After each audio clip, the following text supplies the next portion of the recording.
Gibaha ang daghang lugar sa probinsya sa Misamis Occidental tungod sa siging ulan nga hatod sa Intertropical Convergence Zone kun ITCZ nga posible sab mamahimong shear line. Sa Oroqueta City, miabot sa yellow warning level ang tubig baha sa Layawan River. Nakasinati og kusog nga bundak sa ulan ang syudad sugod kaganyang kadlaw Nobyembre 29. Suspendido na ang klase sa tanang level sa pampubliko o pribadong eskwelahan sa Oroqueta City. Kusog ang tubig baha sa Langaran River, partikular sa Nazareno Dam Tipolo sa Plaridel, Misamis Occidental. Gibaha ang daghang residente. Inguni ni sab ang sitwasyon sa Barangay Maular sa Aluran, Misamis Occidental. Lampas tuhod ang tubig baha.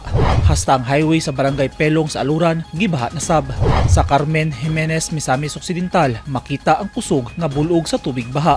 Kaganihang buntag, sayo nga giinspeksyon ni Governor Henry Waminal ang mga lugar nga naapektuhan sa baha tungod sa kusog nga ulan nga nasinati sa Misamis Occidental. Kuyog ni Waminal ang mga personahe gikan sa Provincial Disaster Risk Reduction and Management Office. Gisusi sa gobernador ang kahimtang sa kritikal nga mga lugar, hilabi na ang mga lugar nga duol sa sapa aron masiguro ang paspas nga pag-aksyon ug epektibong pagtubag sa emergency. Misad si Waminal nga tabangan ang mga apektadong residente. Gipakita sab ang determinasyon sa probinsya sa pag-atubang sa mga natural nga kalamidad, sa pagpalig-on sa disaster preparedness ug sa pagtinabangay sa mga lokal nga gobyerno ug komunidad. Giabisuhan na ang publiko nga magpabiling alerto ug mangandam sa posibleng pagpabakwit.